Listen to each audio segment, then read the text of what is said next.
every week. Mm-hmm. Oh, Kev, do me a favor. Unrecord and record just because we did it for a long. Don't hit the right button. Yep. What's going on, people? Ardhi Real Estate Podcast, episode 27. I'm your host, Ryan Fagan. I'm a broker with Fathom Realty. I'm here with Candace Solomon, soon-to-be broker. I mean, you putting all the business out there. Hey. Ain't nobody know. We got Kaylin here, the Ardhi Real Estate team, licensed real estate agent. And our investor who we're interviewing, Shaler. What's going on? Hey, what's up? What's up? Thank you for having me. Hey, Kev, can you hit the orange button on the Roadcaster? No, the other one. The other, it's orange or yellow. I need it. It's the second top left, down one. No. On the soundboard thing. Yes. Oh my God. On the sound buttons. Oh my God. Top left, then down one. Yes. I needed an applause. Thank you. Yes. Oh my gosh. Oh, I feel so much better. I just needed that. I'm sorry, guys. We're just here to have fun, okay? We're here to talk about real estate, and this is more like one of the old Ryan Got the Bread episodes where we used to interview professionals, new investors especially, because it's more relatable. So you guys are going to learn about investing through the experience of someone who just started investing. You're on to your second property, right? Mm-hmm. And we're going to get into all that. Actually, where should we go with this? Shaler, Yes. So what have you done most recently? Wow. We're going to go backwards. What have I done? So recently, closed on a property. Is that what you mean? What have I done? Yeah. Talk some stuff. Like, why should people care what you have to say? Talk some ish. I guess. Big yourself up. Why should people listen to you? I mean, I don't know. I guess, I started off a normal person. I come from a background. My mom, she was on Section 8. So, you know what I mean? We landlords. So looking around, there wasn't like many people that own properties or anything like that. So I don't have like a special background, or I didn't have any knowledge, just I went for it, did my research, and you know what I mean? So I think, if I can do it, somebody else definitely can do it. He took the humble route. I did. I loved it. Okay. I'm like, oh. I want to get into all the struggles and stuff from like how you started to where you are now, but I want to start with where you are now. Like, what do you do? What's your accomplishments? What's your elevator pitch to somebody? Oh, wow. My elevator pitch. Well, I think I'll start off with, hi, my name is Shaler. Currently, I'm a 2L in law school. Hey. I'm planning on doing business or real estate. So, everything that I've been learning has really been helpful in law school. Army veteran. Oh, I didn't know that. Me either. Yeah.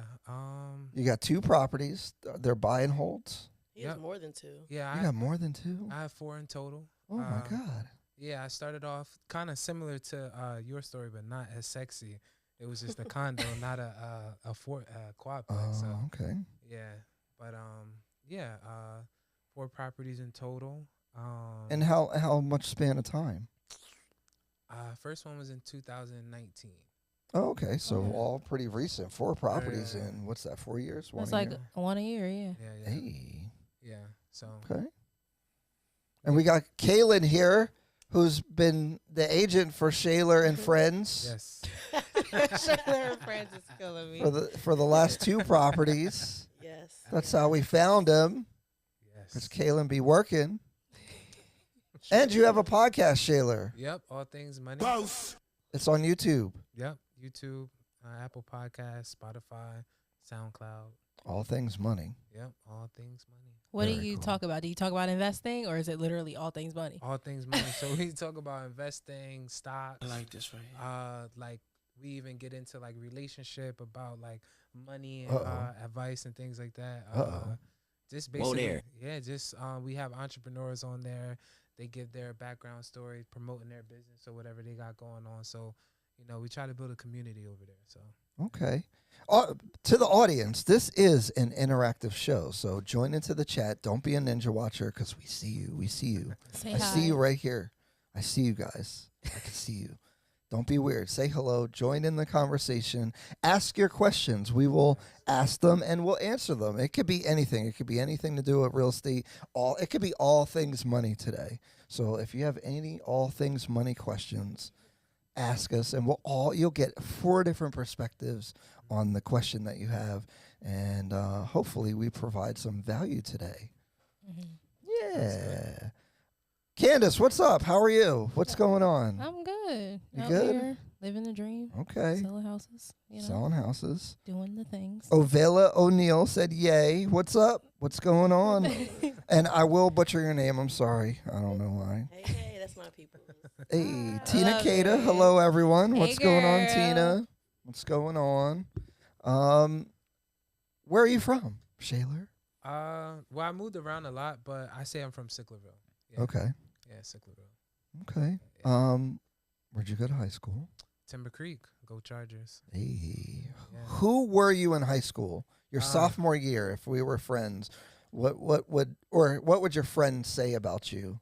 Oh man, I was a clown. Oh man, I didn't take anything. I didn't take anything serious. Yeah. I was a jokester. Really? Yeah. Were you an athlete? What you do? You're Yeah, so- look in shape now. You look like you can run Oh fast or man, something. appreciate it. He said it was arm day. Chest day is the best day, but nah. So I did football, wrestled, and I threw track and field. So I was Okay. always busy, just doing sports. So yeah, it was a good time. And my high school is really known for sports. So we won championships, got the ring at home. So Hey. yeah, so How old are you now? 29. I'll be 30 this year. Oh, wow. Okay. Yeah. Okay. I'll be 30 this year. People in high school, would they be surprised if they saw you today and where you are and what you're doing? Oh, for sure. I'd be surprised. Really? Yeah. Why? Oh, my bad. I Yeah, need to yeah, bring. yeah. No, I'd be surprised. I don't know. I just was like, I don't know. I thought everything was a joke. Yeah, I was very like, Were you good at school? yeah. No, that's the weird thing. School came really easy to me. Like I don't remember studying. I don't. So you're remember- smart. So you could allocate your time to doing other stuff because school is easy. Well, I thought that until I got to law school. Ooh. That's where I was like, no, this is actually hard. Actually, it was a very humbling, still is humbling experience. Like I would study really hard and barely. Yeah, I don't want to get into grades, but barely. Well, did they scare you? But then the curve, you get a B. So like, yeah, B like B is You B get is like a the average. 40, but it's actually 80. Yeah, something like that. Okay. Yeah, something like that. That's how the yeah. law school It's be. good, They yeah. make everybody feel like It they is really failing. scary. Yeah. It's a really like they say your first year they scare you, your second year they work you, and then your third year they bore you. Mm. So and they What's definitely- your hardest class? like in general, like to date. In law school, like that you were like, God, I can't stand this. This is dumb, or I don't get it, or Well, I wouldn't say so. Those are two different things. So like a class where I was like, oh, this is annoying. I really don't enjoy this class. Believe it or not, it was criminal law, crim law. I didn't really enjoy it because it was a lot based on like theory, things like that. But the hardest class, tax. tax. You I got knew it. it. You got it. It don't make no sense, Yeah, right? but I enjoy it. Like I want to learn it, So you but know. it's very difficult. I mean, federal income tax. So I took that last semester. That was pretty much like that was cool. God. That was cool. But once I'm taking corporate tax now, and that's even more complicated. I barely know what's going on. So I think we have a question here. I'm excited. So Ebony said, "Good evening, everyone. Good evening, Ebony." Hey, girl. Rod XXL said, "I have landlord with a property that's basically in bad shape. Trying to figure out how to get financing. Can I use construction loan?" For the panel, don't all jump at once. Can you use construction loan for a property he already owns. I think That's what he's it a sounds like. renter with a property that's in bad shape, but he wants to get financing to buy it, take it over. I think that's what he's saying. Rod, give us more details. Yeah, because my brain is saying renovation loan and not exactly like construction loan. If that makes sense. That's like better. 203K, something like that. Oh, what a good answer. Yes, Rod, if you haven't bought a house yet, and this is actually a really good situation to use the FHA 203K because you're already in the property and you can easily figure out what you want to get done. And you're not in competition with everybody else to buy the house because that's the trouble now is to get your FHA 203K offer accepted because it's not very complicated, but sellers are less familiar with it, so they're not going to want to accept the offer. But because you know the person, it's very realistic. And the FHA 203K, you can borrow the purchase price plus the rehab amount up to 96.5% of the total of those two numbers. So you get the rehab money to fix up the house. You'll have a custom house the way that you want it, basically. And then the mortgage will be based off of those numbers. And you usually will have instant equity in the property if you do that. Oh, you have the house already. What do you mean? He has a house already. Well, you could still use, if you intend to live in the property, you could still use FHA 203K. Or there's a home-ready, home-style loan that's a conventional version of that, but you have to plan to occupy the property. But those are the best ways to buy it because a construction loan is quite a bit more complicated. You could also use probably hard money. That's a conversation too. Yeah. I was about to say, what's your experience, like you two, because you use hard money for, well, I'm assuming you tell us if, you guys have been using hard money for like your transactions, like what's your experience with that? Oh, I'll go into it. No, I mean, it's pretty quick. I mean, my experience was good. So I started off with the VA, then I did FHA, and then because I was in school and I didn't have a job, so I had to go the hard money lender. I mean, my experience has been good. It's pretty quick, and I think sellers seems to like that option, from my understanding. I think that it is quick. I think that, you can come into some issues. Sometimes it just, going to depend on the lender and how fast you can close. I think all those things come into a factor, but it's definitely something that I think that the average person that has done research and is ready to get into invest in, it's a great move to make. So let me ask you this, because I feel like a lot of people, even myself included, when I think about hard money, I think about how much higher the interest rate is and repaying back like the loan and all this stuff. Like, you are buying and holding. So are you taking out these hard money loans and then are you paying them off right away, like somehow, or is your rental income paying it off? Like, what's your strategy when it comes to like paying back these loans? So the rental income is paying back it. Yeah, okay. Yeah. So the hard money loans, like, what's the term? So the initial is just interest only. Right. So, and now I think in a couple of weeks I'll be at my 90 days for the one that I brought in January. So now I get to really see about like what's my, do you have to refinance it, or is it one of those ones that turns into a long term? No, so I think you have to refinance it within a year.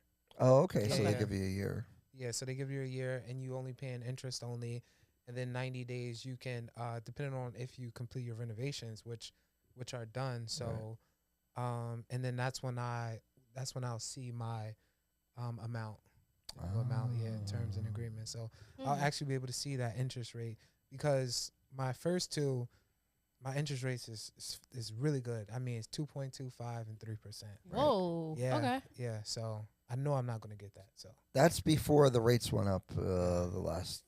Well, it hasn't even been a year yet. I forget when they went up, but it was the last 10 months maybe. Tina said, for us newbies, what's hard money loan?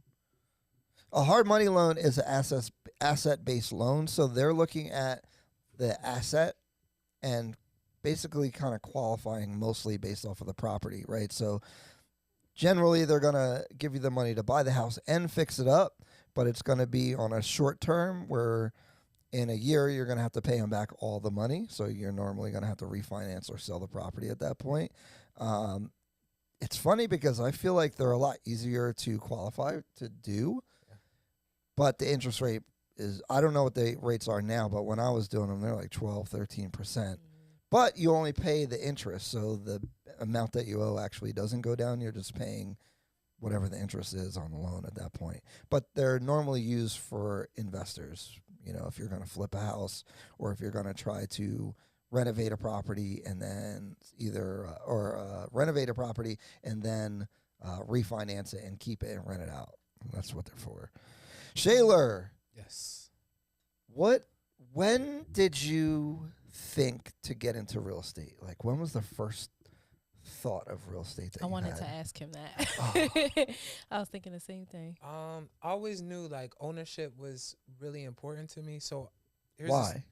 I mean, I don't know. Like, it was just always just own your own. Like, I don't know. Like, I guess it was just something that my family just, you know, whenever I would ask for something, they would just say, well, if you owned it, if you had your own, you wouldn't have to ask nobody for anything.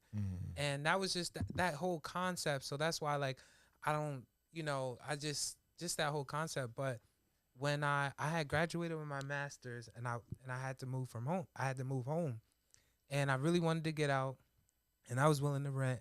And my mom, she was like, you know, before you leave, I want you to own. So, you know, save your money. And then that's when I brought my first one. So and then once I brought my first one and a couple years passed and I seen this equity, I was like, oh, I get it now. I get it. Own and hold. Yep. You see, what you buy it for, if you don't mind me asking? How much? Oh, I brought it for $113. And what's it worth today? What year did you buy it? 2019. Okay. And now recently my lender said it's coming in at 196. See, guys. Yep. Own things. That's why we buy real estate. Yeah, it was amazing. I had 0% down. So Like $80,000. You ever seen that much money in a bank account before? The first time I seen that much money in a bank account that I had, I said, "Oh my God, this is crazy." Because we sold a duplex in Gloucester City, Oh, nice. and I was like, "We have this much money in our account." I didn't I can't believe someone could have this much money. And the crazy thing about life is that's actually not even a lot of money. Yeah, yeah, for real. Like when I, because I'm a big fan of debt. So if you look at my credit report, it's over $1 million in mortgage debt.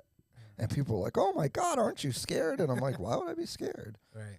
Because the assets are paying more than what you're owing on it. So plus they're going up in value. So if you owe $1 million in debt, if you have the right kind of debt, you probably might be a millionaire just because the value of the things that you have is up. Ask us more questions, guys. But anyway, what do your parents do? My dad, he drives a truck. My mom, she doesn't work. She used to be a CNA, but then she got sick, so she couldn't work anymore. So so she's home. You mentioned that your dad did some construction. Remember when we closed, then the guy, remember the guy said he thought that, somebody else was going to be coming in there. Oh, yeah. Nah, the cool thing about my dad is that he don't mind, like, he'll do any job. So he has so many different jobs and he know how to do different things. And one of the things that he always said, never be too good for a job. You know what I mean? So it was just like, just recently before he did lawning, like he know how to lawn services. So he definitely have many different trades. But my family background is mostly blue collar. So electricians, just renovations. You met most of them by now. Yeah, your uncles for sure. Yeah. So they all, handle renovations. And so that's the good thing about me being in real estate. If I have any questions, I know who to go to. So. You're working on investments with like other people now? Yeah. How do you do that? Because I have a best friend who I grew up with, who's my business partner in flips and stuff like that. Yeah. But I think that's like a rare scenario. Yeah. Like anytime I try to work with other people, it's very challenging. Yeah. So like, how did you guys like put everything together to be able to trust each other and have Yeah. the same vision to Yeah. work together? Nah, well, really, it began with my really close friend, Deli, and I've known him since like ninth grade. So, you know, and whatever yeah, I do the podcast with him. He's in a real estate group with him. Any ideas he have, crazy ideas, he'll call me randomly in the middle of the night, like, yo, I got this idea. All right, I'm down. Just let me know what I need to do, what I need to send, and things like that. And we're always on the same page with everything, and we pretty much locked in. So it's just really easy. Like I don't it's just really easy. We're pretty much on the same page with a lot of things, and I don't know, it works. It's not always like that, because there's so many horror stories about going into business with friends or family or things like that. But it just helps being on the same page with people. Yeah, you sound like me and my friend. Like, he always calling me about starting different Yeah. businesses. We talking about a title company, insurance, all the stuff we trying to do. So yeah. So Shayla, I know this because you have told me this before. But I know Ryan kind of asked of how you do it, but like, how did you guys start together? Like, how did you get to the point where you created your LLC with your friends, and about that, and saying about you guys all contributing money to an account. Yeah, when it comes time to write the fast check, forward. people start acting funny. Yeah. Right. And is it just you two, or is it like seriously Shayla and friends? No. So it's it's three of us. It's three of us Okay. actually. Yeah. And the third person, actually, roommate with him in college. He's a long, kind of like close family friend with Deli. So they go. I think they're family in church or something like that. So we always see each other and things like that. And I mentioned before, I've been known Deli for years, so I've always seen Ole, that's his name, and we end up rooming together. So, and I roomed with Deli before too. So I've literally lived with these guys. So it's just like and to answer your question, what we did was, after we did the LLC, we figured out a number. I think what we did was, okay, $200 a piece. We're gonna put into a banking account, and if we late, there was gonna be fees. We had a whole option agreement, contracts. We signed it. We went to the bank all together. We all got the cards. And then we would do monthly meetings talking about that, and that's really how we would kind of discuss like what we got going on with investments, and kind of just iron sharpens iron and things like that, because we are pretty much tapped into like this investing and things like that. So yeah, we just try to hold each other accountable, and I mean, so far we haven't had any disagreements or anything like that. You know what's funny? What popped into my head is I feel like you did like the college thing right, because we're last episode we were talking about Gen Zs and the future of like housing and everything, because the affordability is getting out of control for people that aren't invested or don't own anything. Which brings up the idea of like going to college. Like, a lot of people are down on it, including myself, but it seems like you kind of leveraged it to your benefit. Plus, going to law school is actually an asset, because once you get out, you'll probably do pretty well. Hopefully. What, like, were you concerned about going to college? Like, what was that decision like? I don't know. I guess I was always led to be, which is later on I found out not true, but I always thought that you had to go to college to be successful. You had to go to college to make money. So I really wasn't even on this whole entrepreneur investing and things like that. It was just more so, okay, I need to go to college, get a degree, get a job, retire. So I was on that type lane. And so that's where I didn't really see entrepreneur as a route or investing as a route. So I didn't even see it. So when did that click to like start investing? So really it was right around the pandemic. So I knew I wanted to start investing. So initially I started working at the government, and I was contributing to like their version of 401k. So I was doing that, and I don't know, something in me, I was like, okay, I need to get a mutual fund. And when I was doing my research, I was like, that's $3,000. How I'm going to come up with, $3,000? Which is so crazy now to really say that. But but then I just started reading books and and just my mind opened up. The pandemic was happening, so you know, I just invested in myself and started learning, and then that's when, you know, Deli would call me and stuff like, yo, we need to start this, we need to start doing that. So it was just this whole this whole shift that was happening. And during that time, it was kind of like a setup. I didn't even realize that I wasn't. So I had a home at that time. I was contributing, but I didn't really know that I was actually investing or doing things. It just never clicked until I started doing research and started like that. That's so funny. Like, that's why I'm an advocate for regular people just to own houses, because even if you don't do anything else, you're not sophisticated, you're not reading about investing and all that kind of stuff. You'll eventually see, like, oh, wow, equity. Oh, I could do something with, like, if I sold my house, I'd have a lot of money. I could borrow against it. I could, you know, it really opens up a lot of opportunities for people without having to be advanced, right? Exactly. Like, super basic. A lot of people do what you did as far as, like, researching, especially during the pandemic, and entrepreneurship and investing and all this stuff is popular, but a lot of people don't jump out the window and do it. Oh, sure. How do you deal with the fear of failing or losing out or not knowing, like, you know, because you can read as many books as you want, but you know, once you get into it, you're like, oh, I didn't know this, I didn't know that. So how do you overcome the analysis paralysis that a lot of people face? I mean, for me, when I was reading, like, you know, these investments book, for some reason I just started hating my 9 to 5. Like, I wanted more, and for me, staying at my 9 to 5 and doing that was worse than failing. So I was just like, you know, I'm gonna get rich or die trying, you know. So it was just like, I'd rather lose this way. At least I was doing something that I wanted to do, and lose than go that route, because it was killing me inside. It was. So, man, sitting in a chair for 8 hours is crazy. It's brutal. It's not natural to human beings. It's brutal. This is a sickness. We have another question. Ovela O'Neill, is it a good time to buy in this housing market? Panel, because I'm talking a lot. Candace, what do you think about buying in this market? I was over here chilling. I look up and I got 6 eyes looking at me, waiting for the answer.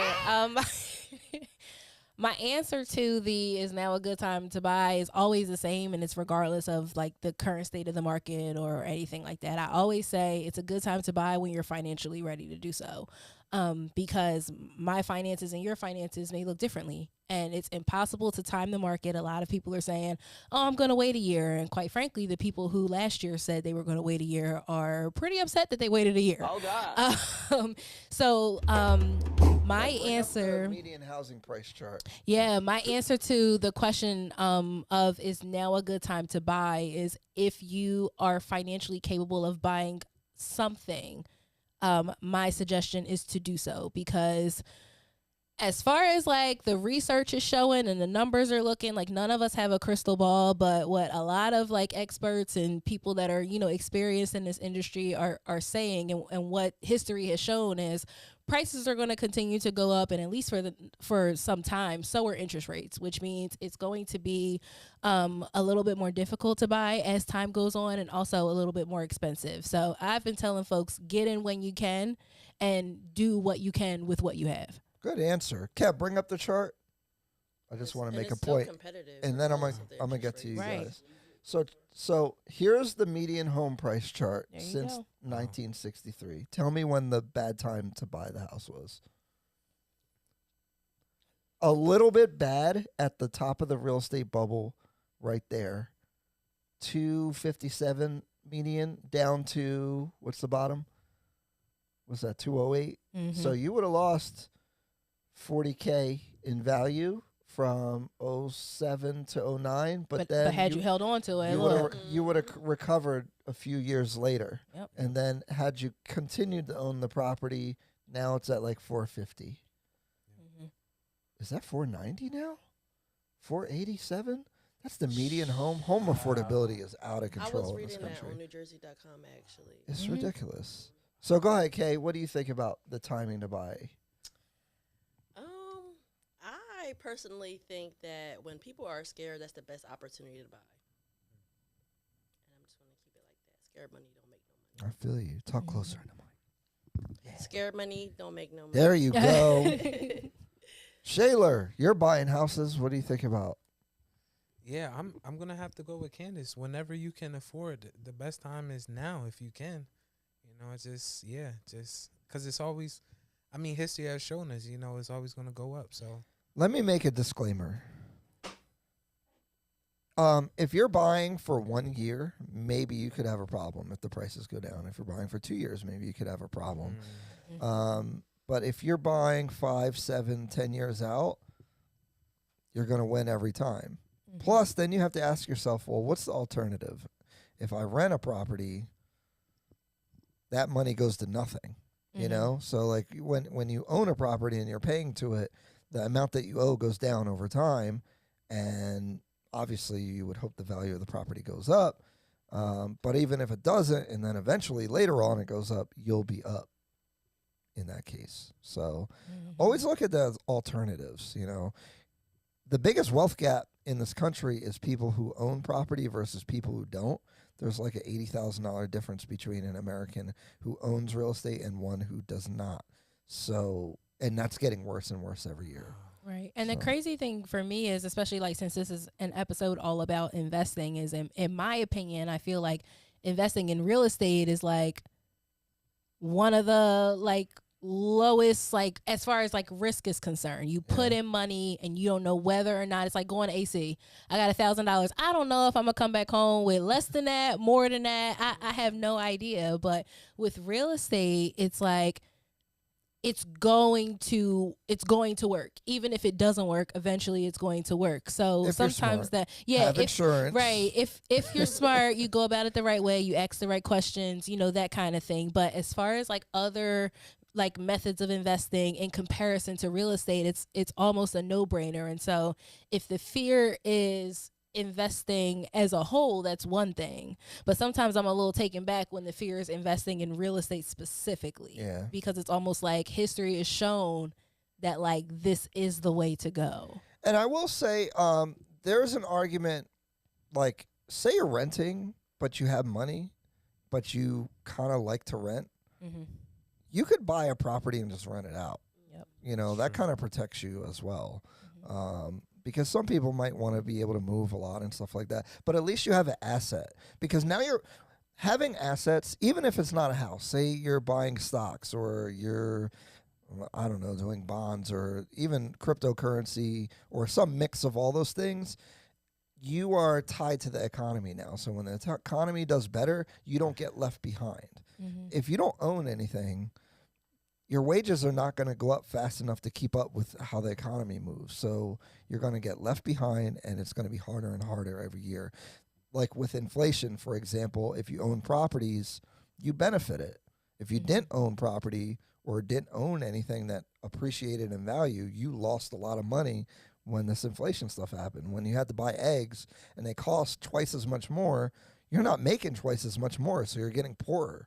So owning is important. Shayler. yes. What is something about real estate investing that you were not prepared for? Whew. Oh my goodness. Just one? As many as you got. Oh man, I think there's so many, but as an investor, okay, I'll share this story. So, when I brought the house in January and we started doing renovations, and I think it was the first day of renovations, one of my tenants called me and was like, "The police is out. The police is outside. The That powerful niggatry at work camp." I think they call him the inspector. The city they shut inspector you was down. outside and was like, "Oh, you didn't get a permit?" I'm like, "Permit? I need a permit?" Yep. To work on your own house. Yep, to work on your own house. And so then luckily one of my tenant, she calmed him down. She was like, "Oh, he didn't know, he's just a new landlord. He didn't know, if he knew he would have got it." da da da da. And then he was like, okay, I'm not gonna shut it down, but you gotta go get a permit today. So then that's when I learned that you need a permit. So I had to drop what I was doing to go down to the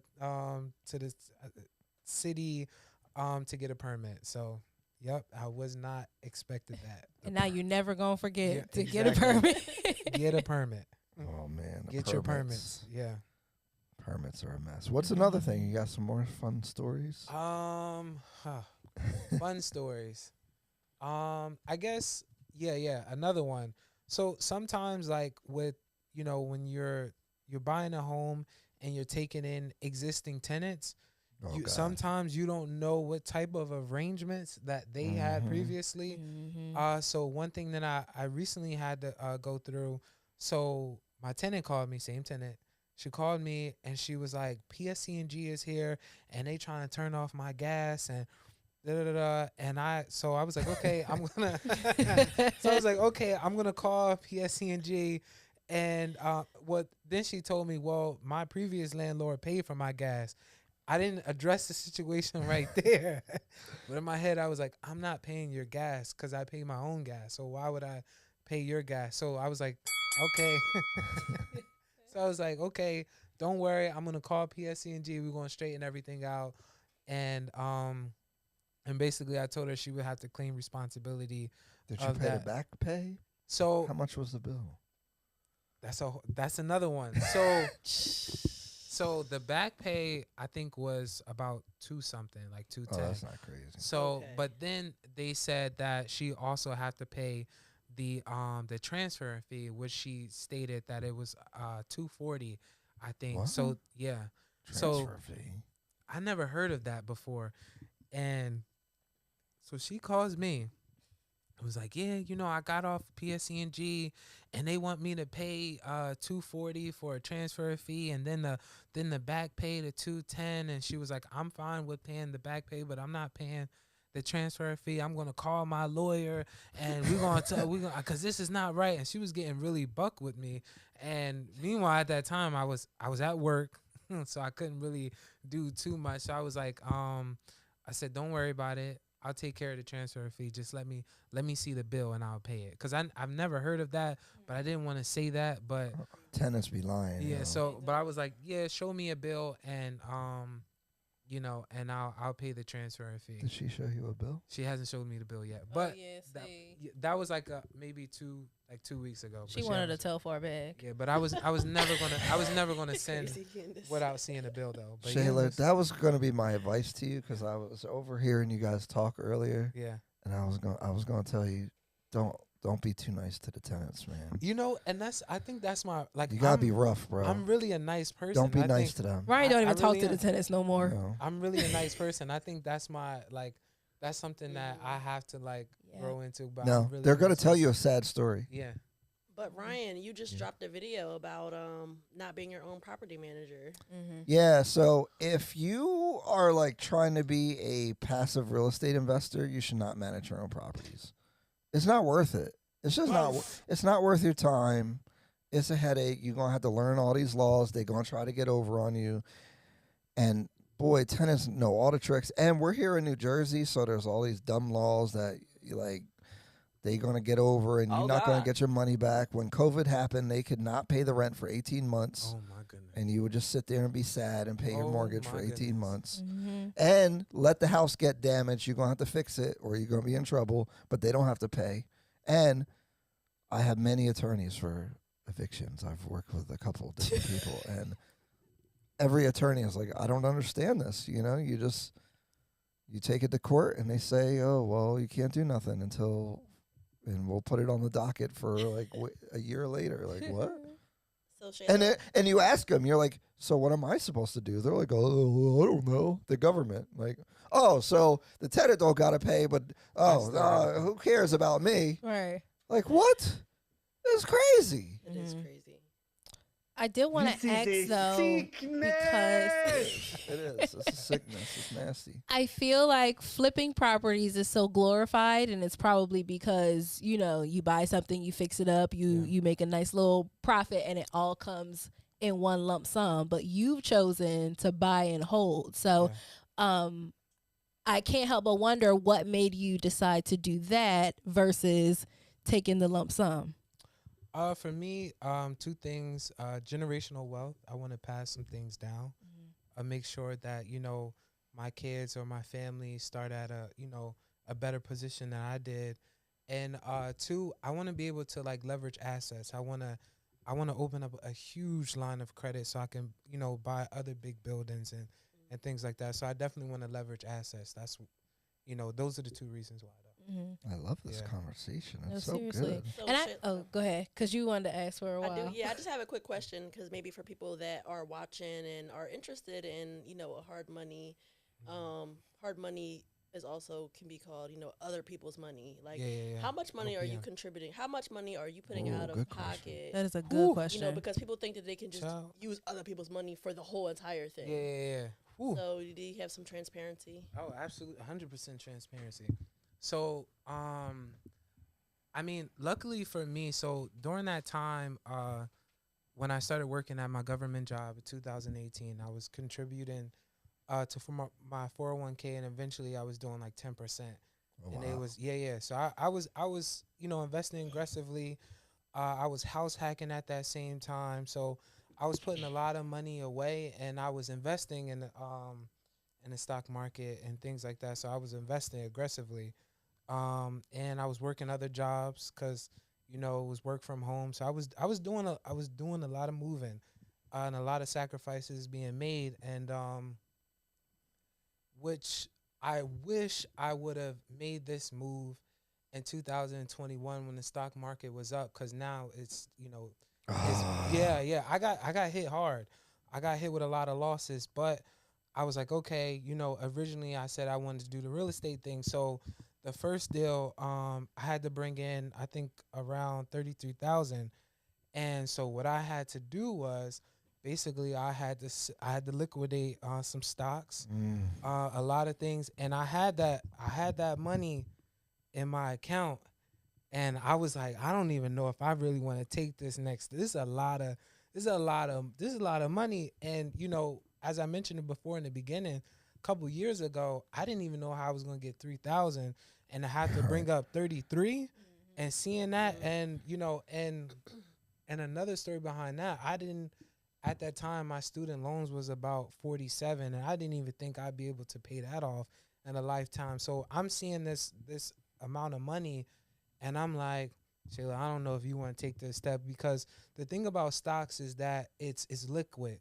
So you can buy today, sell tomorrow immediately. You don't have to go through anybody, so it's very quickly. And I knew with real estate is not going to be that quickly. So I was literally handing my money over, and it was a lot of fear that went into it, but the way that I did, and I think I had to put 15% down plus closing costs, so it was, and the asking price was 135,000. Yeah, so, and all the closing costs end up being 33,000, and so basically I had to liquidate a lot of stocks, crypto, all that stuff to just go into real estate. And this was your very first deal, so you didn't use hard money or anything for this one. This was just like No, I use hard money, but I had to put down. Okay. Yeah, I had to put down 15% the first time. Yeah. But So for your VA, you didn't have to put anything. I didn't have to put anything down, so that was a come up. And the second time, FHA, I think I had to put down 3.5%, but then I put down a little bit more to buy down the interest rate to 3%. So I had to put down 7,000. And what I did was I borrowed against my 401k that I was working at my job. So I used that money to buy the second home that I currently live in, Nice. the duplex. So let me just point out, guys, that this is why real estate specifically is one of the best ways to build your wealth from a low amount of money, because I mean, not everyone has access to the VA loan, which is 0% down, but 3.5% isn't that crazy. So you can get into something, and then once you have property and you're saving and investing, you can leverage that to the next thing and the next thing, and you go from thinking $3,000 is a lot of money to thinking $30,000 is a lot of money. Then you think $60,000 is a lot of money until you get and you just keep scaling as long as you're not blowing your money going to Tulum all the time and buying sections in the club, you know. Which brings us to a good question. Stephanie Williams said, "Is it better to buy a house or land/lot?" The reason why a house is good to buy is because the financing. It's hard to get good financing on land. So I don't think, like, if you take out the financing, buying land or a house is probably still a little bit better because you can generate cash flow from it. But they're quite similar as far as having them as assets, because having assets is good. But once you add in the fact that, you know, you can borrow 80% of the value of something to buy it, or even 96.5%, it makes the house better, in my opinion. Do you guys know the guy on Instagram, him 500? Oh yeah, I know what you're talking about. So there was an episode when he was on EYO, and he mentioned that he bought some land and that Sun Trust Bank pays him $12,000 a month. Wow. Just for the land. They own the building and everything. He just owns the land. Yeah, land leases and stuff. If you're on like commercial, it has to be zoned properly for that to make sense. It has to be the right piece of land. But yeah, so when you look at like a checker, why did I say checkers? I want some checkers fried. Not everyone's gonna McDonald's, right? McDonald's, well, actually McDonald's sometimes they own their spots, but most of like AutoZone and all them businesses, they do a lease that has options up to like maybe 30 years. So for 5 years it costs this much, then the next 5 years it costs this much. But the tenant pays, it's called triple net. So they pay the taxes, they pay everything. So you don't have nothing to do with the property. They make sure the snow gets plowed. They're responsible for 100% of the property. It's like they own it, but they don't own it. And so interestingly enough, you could see sometimes if you go on LoopNet, you'll see like the lot where the AutoZone is for sale. And then it'll have a cap rate. So like if it has like a 5% cap rate, basically it's like buying cash flow, because you're going to make 5% if you bought the lot cash, because it has this lease that is like forever long on it. So you're kind of guaranteed to get that money depending on what company is there. I mean, if it's Kmart or something that went out of business, then you could be in trouble or whatever. But if it's a Starbucks, you're probably going to be good, because the lease is, if it's a 20-year lease, you're going to be guaranteed. You know what you're going to make, because the lease will have it all spelled out on there. Express Your Enigma said fire. Thank you again, Ryan, for the best advice. Hey, can you guys help us out? Somebody in the chat, try a super chat, because we never tried it before. So even if you do a $1, there's like a little button, and I kind of want to see how it works. So like, send us like $1. I just want to see if the check how that operates, if you could, especially if you feel like you're getting value from this episode. Which Shayla's dropping a lot of gems, and again, you just started 3 years ago, really. Yeah, so yeah. like this is That's fresh. crazy. Like you guys could do this stuff, you know. I do have some more questions for you, Yes. Shayla. Oh, yeah, So yeah, what yeah. what are your plans for 2023? You know, you've already closed on 2 things this year. You know, what does the rest of 2023 look like for you? I want to buy the most. Hey. I just want to keep. Honestly, I really want to get to a point where I'm really leveraging credit more. Yes, That's what I really want to get. I want to get into. I really don't. I want to stop using my own money. I want to start like really leveraging credit. So what I've been doing is I actually try to get a line of credit with the bank that I'm with. So I've been having conversations with, you know, the local branch managers. I just want to start that relationship, that rapport with some people in there to kind of know when it's time to really get the line of credit. I can get a big line of credit, and just kind of doing my research on, okay, how do I get more money from other people and kind of leverage it? Because now, you know, after the second one, I'm kind of finding my rhythm. I'm like, okay, so here's how it's supposed to be done. And if I know that, you know, based on these numbers, I can get my money back, so why not just borrow from somewhere else if I know I'm going to get it back, and things like that. And just kind of like just leveraging credit, and also kind of just having, you know, just making sure that I do risk analysis as well. Because, you know, and it helps for me because I have other assets if things go left. So But to answer your question, I just want to buy the most. I just want to keep going. Can you Keep go going. more in detail with the conversation with the bank Yeah. as far as like trying to establish that line of credit? Like, what are they saying back to you? Yeah, so originally I was trying to get like 20,000 for a line of credit. I got denied, and this is like this is Personal or in the business? in the business. Okay. So like, and this was like this is really helpful advice. So when I applied and I was having a conversation with her, well, I reached back. They let me know I was denied. So I reached back out to the branch manager, and I was like, hey, I got denied. Can we have a conversation so you can explain why I got denied? Because I want to know so I can next time I'll get approved.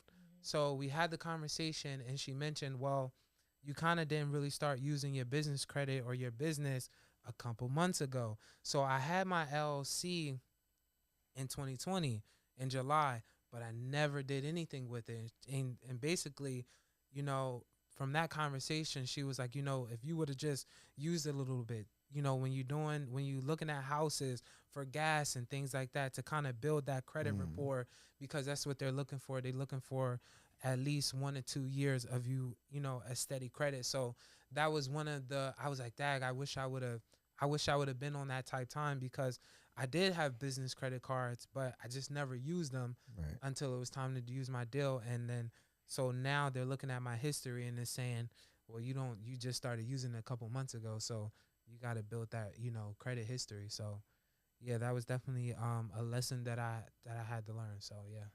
See, guys, this is why we love talking to newer people, because it's so close to you guys. Like it's a 1, 2. Well, now you're a couple steps up, right? Because now you got a couple multiple properties, so you can start leveraging them for other stuff. But you're not very far removed, so you remember all the little steps and things that you have to do. Yeah.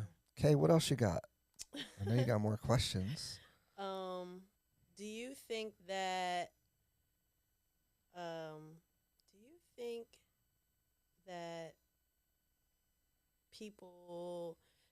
with everything that's going on in the market, is it scary? Is it scary for you right now, because you don't know what's going to happen? And, like the last time that we have had something like this happen was 2008.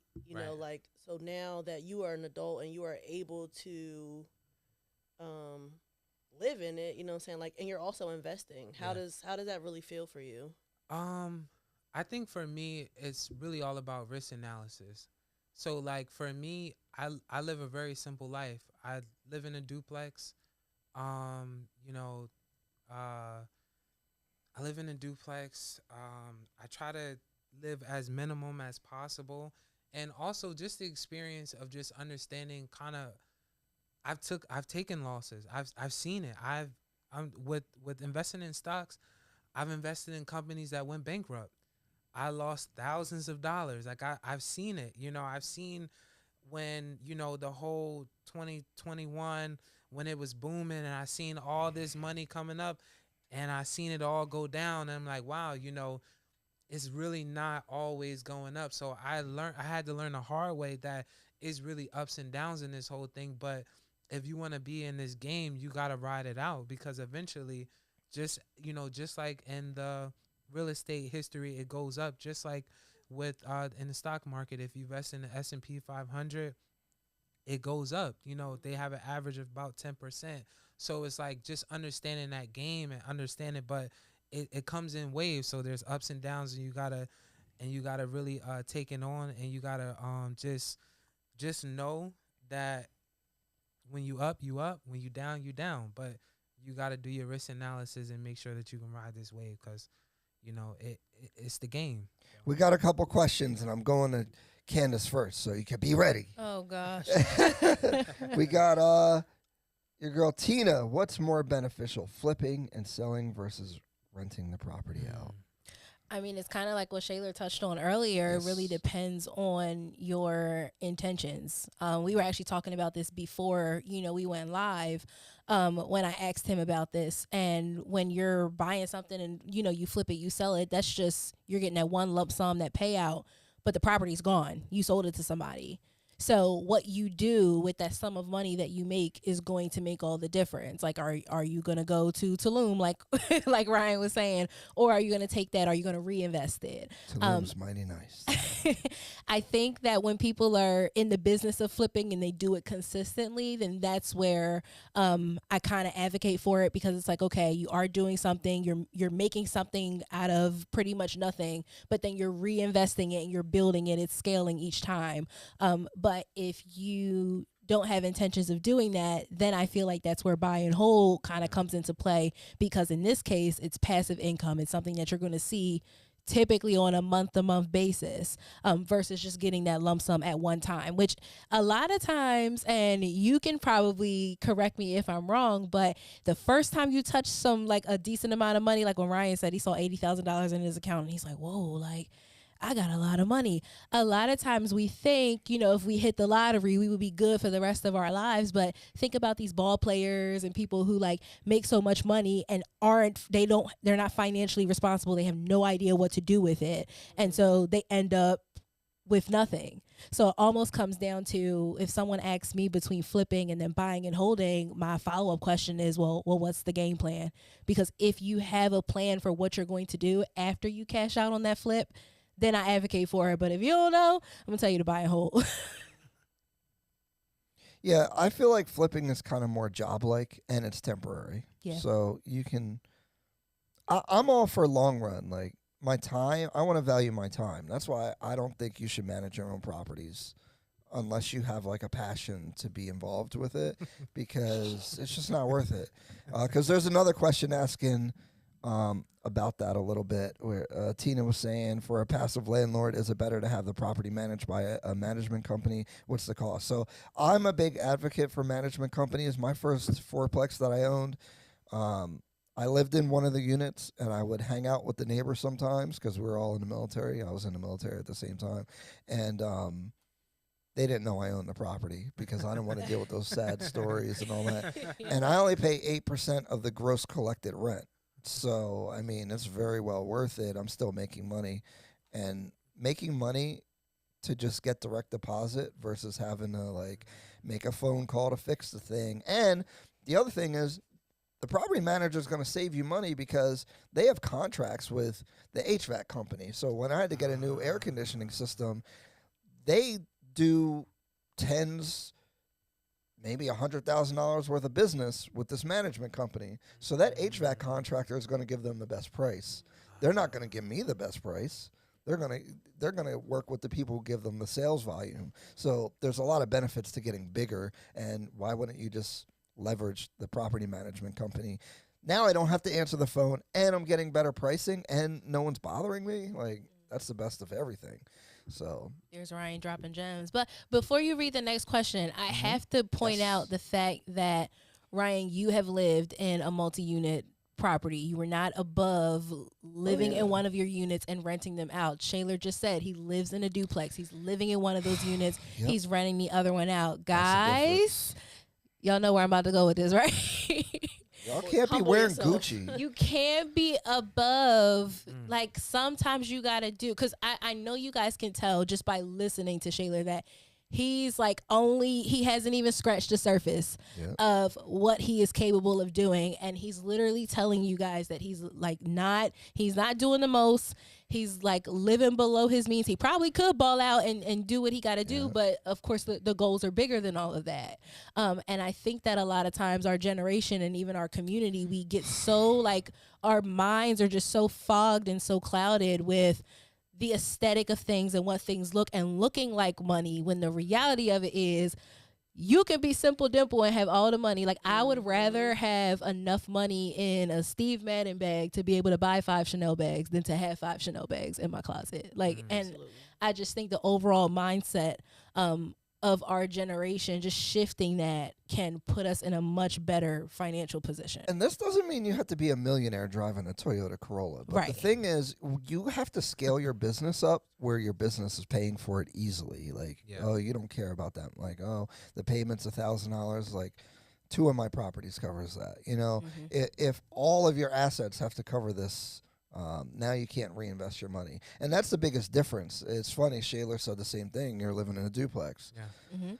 The biggest problem I have with people is when I post pictures of checks, that's when everybody says, "Oh, yo, how do you do that? Yeah, I know. Oh, I know. yo." I know. Oh, I well, know. but then they're on vacation the next week, and I'm like, well, that's why you can't do it, because you're spending your money. And then when they see me on vacation, they're confused. But now my businesses are paying for the vacation Right. more often, you know? So you got to get your assets together first, and the earlier you start, the better. Yeah. Mm-hmm. Absolutely. And the mindset of people being above living in a duplex or something like that. My mind almost goes to, well, where are you living right now? Oh, I live in an apartment on the 6th floor. You in a multi-unit property right now. Just buy the duplex, FHA, do it for 1 year, because that's all you got to do. Yep. And then slide. You're already doing it. So just do it in a space where it's eventually going to work for you and not the other way around. For sure. Jordan Arroyo, do the hard money loans show on your credit? How can one qualify? I thought they were most 20 to 25% down. Real quick on the percentage, last time I talked to my guy, I think they're still doing 95% of the deal, which is crazy. So you don't need, but you do need, like Shayla has the business credit. They don't give you all the money up front. So you need to have some cash flow to be able to do the rehab. But what do you think about the credit part, the personal guarantees and all that? Because normally you personally guarantee it. Sometimes it shows up on your credit, sometimes it don't. Different companies work differently. Mine haven't been shown on my so it's all through the LLC and business. Right. Yeah, So it it's hasn't not been showing up. Yeah, it's not showing up on my Yeah. the only that's showing up is the VA and FHA, not the hard money lender. Plus, if they show up on there, as long as they're cash flowing, it shouldn't really hurt you that much. What y'all doing over there? I see y'all pointing around and stuff. You talk about the dogs? No. Oh, okay. Just trying to escape and not be on the camera, and you just Oh, you trying to? Oh, go ahead. Go ahead. You can go. When the camera's on him, you don't see it. No, they'll be all right. All right. Sorry. I had one. Oh, you still going through go questions? Ahead. No, go ahead. I'll do I the was questions just after. curious because we asked Shayla about things that went wrong. Yeah. And so now on the flip side, I'm like, okay, well, is there anything in regards to real estate investing when you went into it where you might have expected for something to go wrong and maybe it went right? Oh. Or like even if it's just as simple as like, oh, so I bought this property and I thought it was going to cost $50K to renovate it and it only cost $30. Like, was there ever like, a bright side to it? I would say if I'm thinking about the bright side, I would think about just the equity. Like I just didn't. Okay. I just didn't like when I first brought it. I wasn't even like on that type time of like, oh yeah, I'm gonna hold this for a couple years and this in equity. And then when I think 2000 and was it 20 or 2021? So I brought my first home in 2019. 113, and I mean when I was on Credit Karma, they was just giving me crazy numbers. I didn't even. One was like I think was like over 300,000. I was like, stop playing. This can't be real. And then when I brought my second home in 2021, I brought that for 125, and now that's going for like 180,000. So I was just like, wow, this I just really didn't even. That wasn't even in the plans for me. So I would have to say.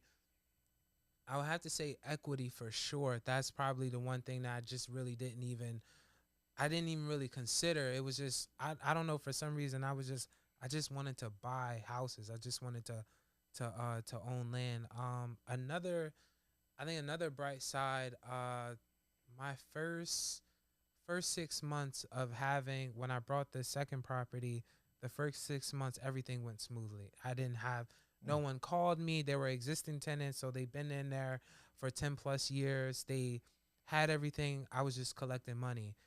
And then, and I guess I said that out loud.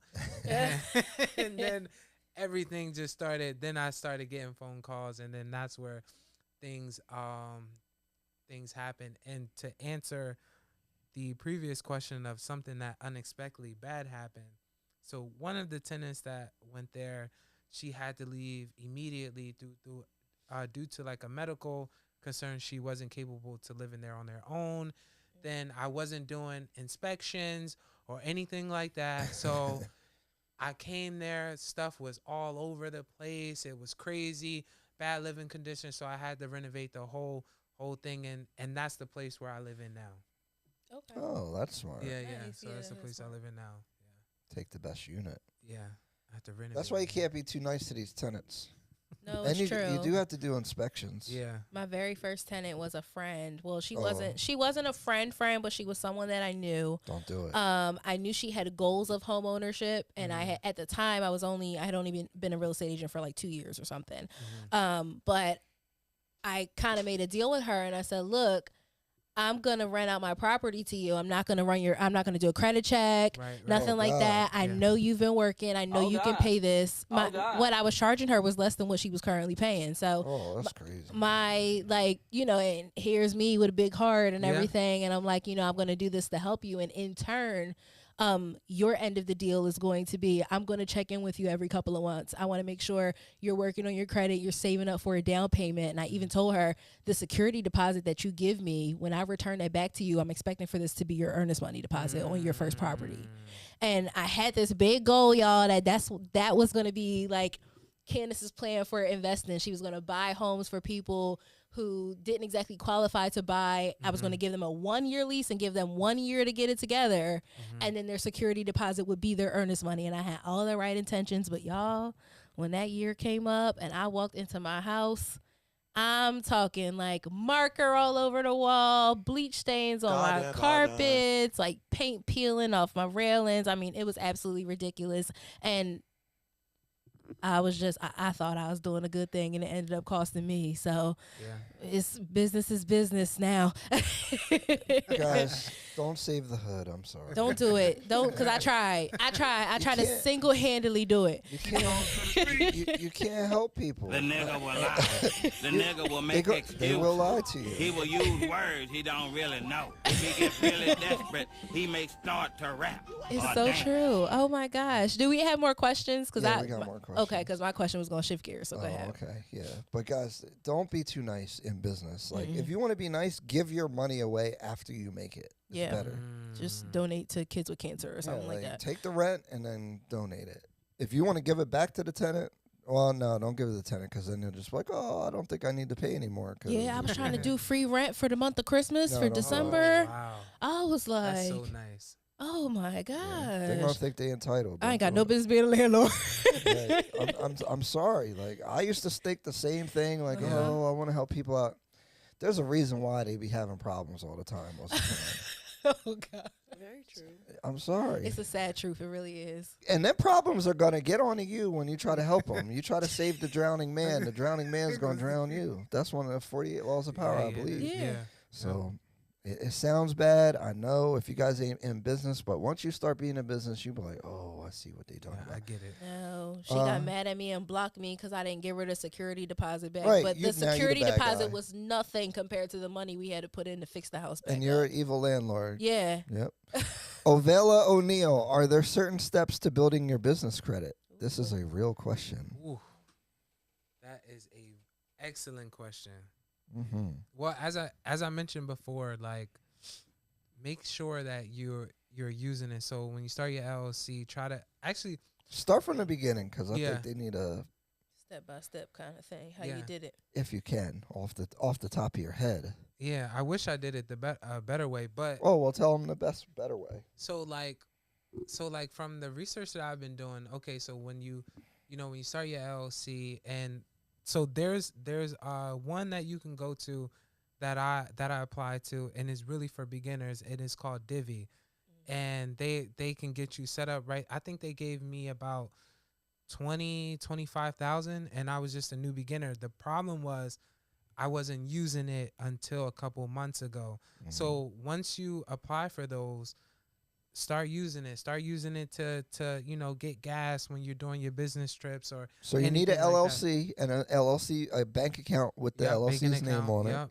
You need an operating agreement because the bank they're gonna want They want that. They're gonna want your EIN number. But in New Jersey, all this stuff is pretty quick. You can get that. Yeah, for like $200. Yeah, you get all yeah, that stuff done. $200. You can get all that. And you don't have to pay for one of these services. You can just Yeah. go straight Yeah, to to the the website the- and then do it. Yeah, The do it. EIN is free. My Yeah. brother called me the other day Yeah. and was like, "Yo, somebody going get my EIN for $395." I said, Oh, $395. my goodness. Here's the It's website. free. Do it for free Yeah, right now. You'll get it in less than 5 minutes. Yeah. Yeah, it's super easy. Just go ahead and do that. What Do you else? use the Duns and Bradstreet number? I signed up for that because I read like a book about that. So I signed up for it, but I have no idea. Like I don't. That's the part that I need to like do more research. Yeah, because on. we have one, and we have business credit cards. Home Depot's a good one because Home Home Depot. Depot will give you Oh. usually a line of credit. They'll at least give you the 60-day payment, Oh, 60-day okay. net payment, and you can start with that. And if you have the Duns and Bradstreet number, I do think it shows up. Okay. So then I think that's what helped us get our Chase gives a really good. They give like a lot for business credit. I think they gave us $25,000 on our first application. The other thing is, they just ask you what your gross revenue is. Yeah. They don't ask for any documents. Just putting that out there. Yeah, that is true. And that's something. Do what you will with this information. I definitely had a conversation that I didn't. And sometimes you really have to talk to people that's doing it or have done it, and they'll be like, no. Do it this way. Yeah. And then you be like, okay, all right, now I get the game. So it's definitely, talk to people. What is Divvy? So basically that's How do you spell it? DIVVY. Okay. Yeah. And the cool thing about them, so they have you can do virtual cards and then a physical card. And I think the physical card they might give you 8,500, and then on a virtual card you'll maybe have 16,000 or 10,000, something like that. So yeah. Okay. But you said that's for beginners. Like Beginners, so. yeah. Okay. But the thing about with Divvy though, you got to pay the full amount the next billing cycle. Oh, So cool. that's the Okay. thing about them. Yeah. Which is good for flipping Yeah. because Exactly. if you do stuff fast enough, especially if you're on hard money, you have to Yeah. front load those payments, do. right? So Yeah. so if you do it fast enough, get the like for example, the roof costs $10,000. Right. You use $10,000, get the roof done. Now the hard money lender is going to give you the $10,000 back Exactly. for getting the roof And then you done, pay it off. and you then you paid it didn't. off. So you didn't need $10,000 in your pocket. Exactly. Mm-hmm. Yep. What a gem! Oh my gosh, I'm gonna go flip something tomorrow. There's a lot of good stuff here, Oh, for man. sure. Oh, you had something that was going to divert us. Just We're a done, little yeah. bit, but The you're done questions. with the. Oh, Tina said, how much do you pay the management company for managing your property? So my management company here in South Jersey charges 10% gross rent collected. The one I use in Texas is 8%. Oh, Tina did a super chat. Hey, My $2 girl. super chat. What's going on? Hey. Kev, can you make that go on the screen? How does that work? Play around with the little thing in there. I think there's a way to make it pop up. I don't know. That would be cool. Yeah, the live is going to stay up, Ovela, and then the chat, after the video processes, you'll be able to see the chat back in live time like you were watching it live. So go ahead, Candace. Oh, God. Oh. Name is super close, Yeah. right? No, so my question kind of shifts things a little bit because we've talked about how like all agents aren't created equal, and how important it is to build, like you have business relationships with your friends who of course you trust because you're making these investments with them. So my question is, how did you and Kay connect? Because we know you because Kay's your agent, right? So just like the power in relationships and things like that. So like, what's you guys' story? How did you guys meet? Yeah. How is she beneficial to your business? And then Kay, when he's done, what's it like being an investor friendly agent, and what kind of, I guess, like tools or different, I can't even think of the word I want to use, but things that you do when you're representing Shayla versus just the standard, home buyer. Yep. Oh, I mean, so how we kind of connected. So remember the story about the lady, she moved out and I had to renovate. So I was doing renovations and I would like put it on my story and she commented it, and she was like, oh, I want to check it out. I want to, like so I was like, oh, and I appreciate like, just the hustler's mentality, a hustler spirit. And I was like, wow. So, it made me want to, to kind of connect with her. Let me see. Cause at that time I wasn't even looking to buy a home or anything like that. But I was like, you know what? I want to get in business with her some way, somehow, because I really liked her energy. And funny enough, I did have a real estate agent that I was working with, but I don't know, like I felt like our direction was kind of a little bit different. And when I was sending her homes about like the Camden properties that was like distressed and things like that, because when I was working with other agents, they kind of like revered. They was like, check out, these other places. Blackwood, check out Yeah, Blackwood. check out this other places, or check out. So our kind of visions weren't really aligned. And then when I sent her, I mean, we was in everything, abandoned homes. We was like, it was like, squirrels and all these animals. And she was right there with it. She was down for it. And I felt like she really understood what I was trying to do. And I was like, okay, I really want to like make sure that I close on a deal with her. Yeah. Oh, I love it. Kay is a big hustler. No, yo. she Kay is. everywhere. She She really will. is. She She's is. willing to do anything, and Yeah. that's agents don't want to do stuff. So like, that's Especially the not thing. stuff like that. Yeah. 'Cause some of the stuff, when I first met her, and I love door knocking. I said, you love what? Huh? I was about to talk Are to you y'all okay? after this about that. Okay. How's your experience been, Kay? Like being an investor friendly agent and your story. So you guys have been, so Shayla's been investing for a little bit longer than you've been in real estate, but I also think it's interesting how you both are, I hate to say new, because I feel like you guys are experienced at this point. But with a few years under your belt, it's just nice to see the business relationship here. Definitely. I would say that,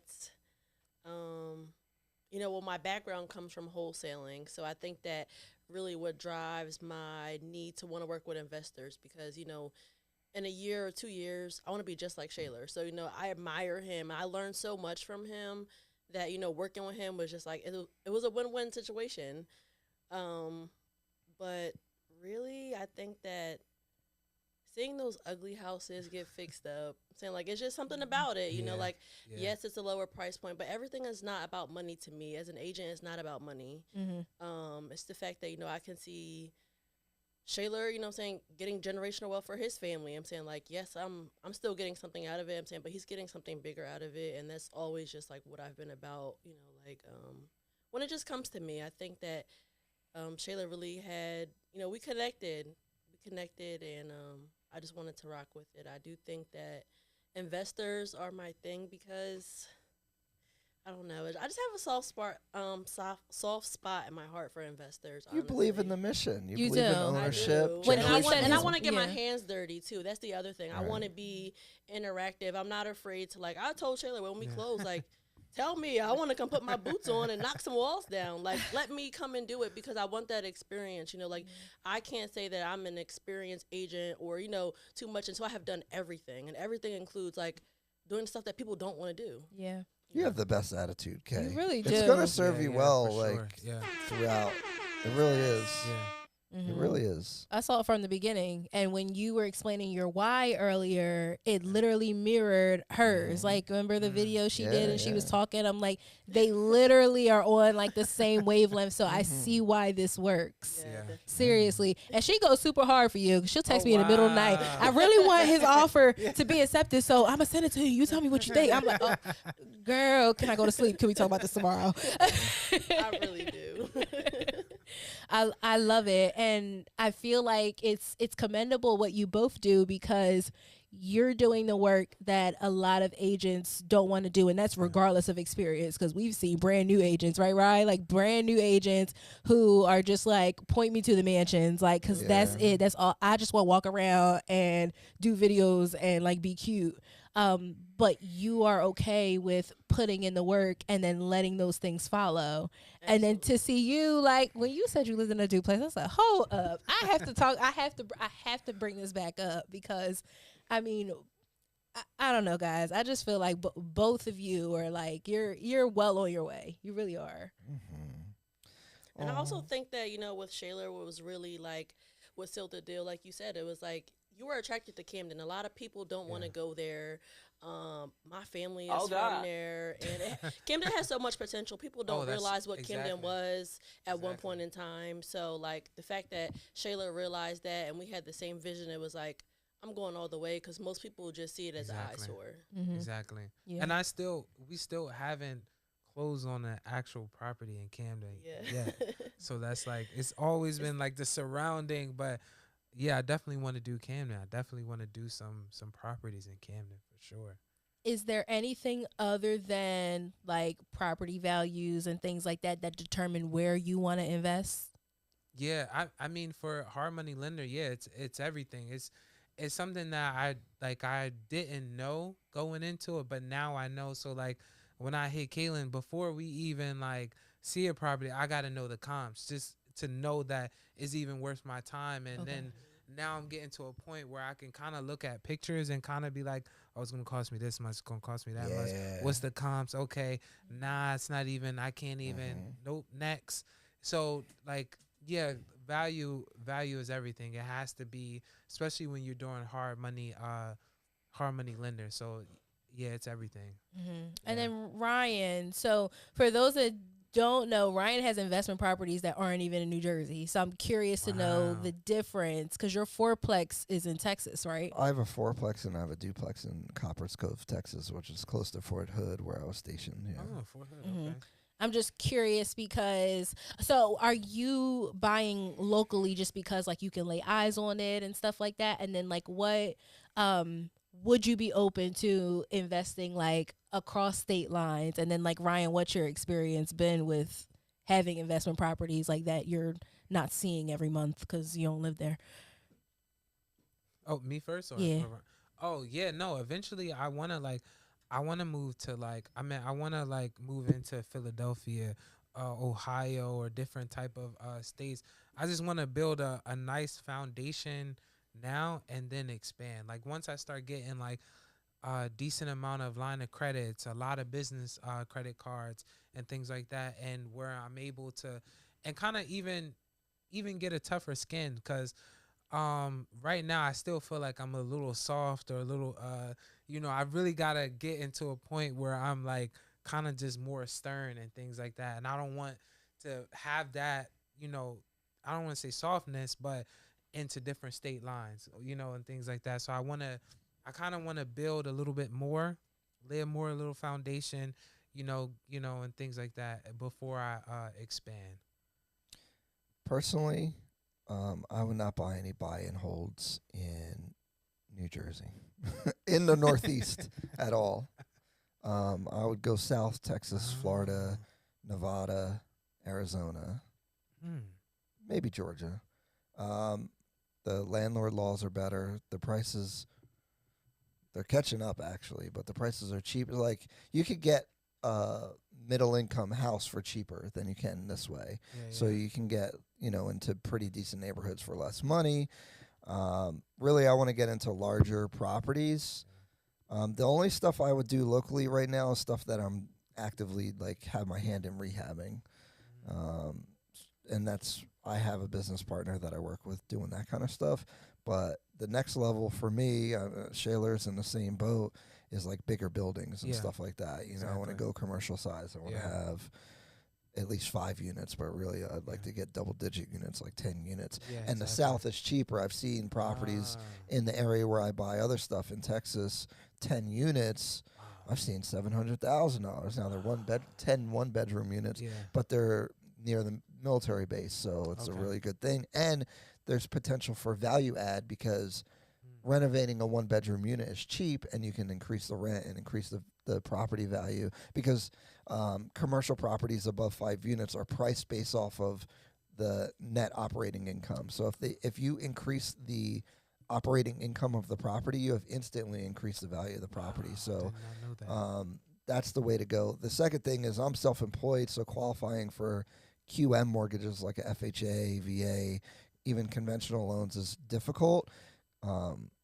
non-QM financing for commercial properties is a lot easier. So once you get to that higher level, they look less at your personal income and everything and more at the asset itself and if you're going to make money when you buy it.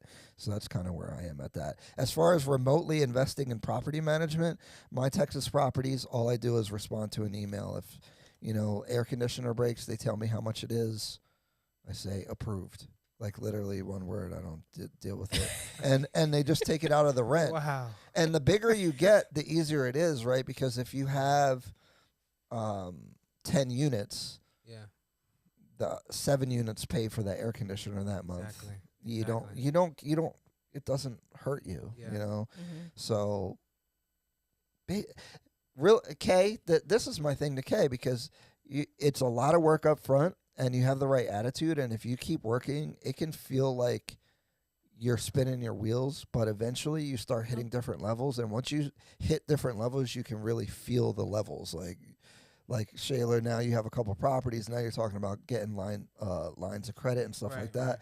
Now you can kind of just pull the trigger on stuff without being so tight, worrying about your own personal funds and stuff like that. Exactly. So, guys, it's hard to start, but you get to like level, I call like level 3, right? Like more than just like 2 or 3 properties. Once you start having 4 or 5, 6 properties, now you can start doing something, and it's safer because again, more properties are insurance against the other properties doing poorly.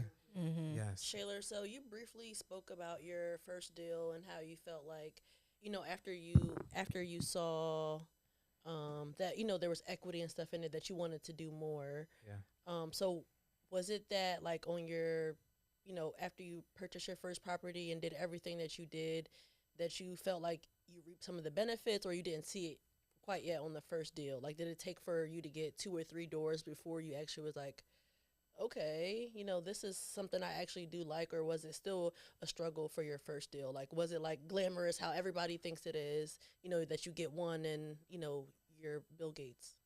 No, so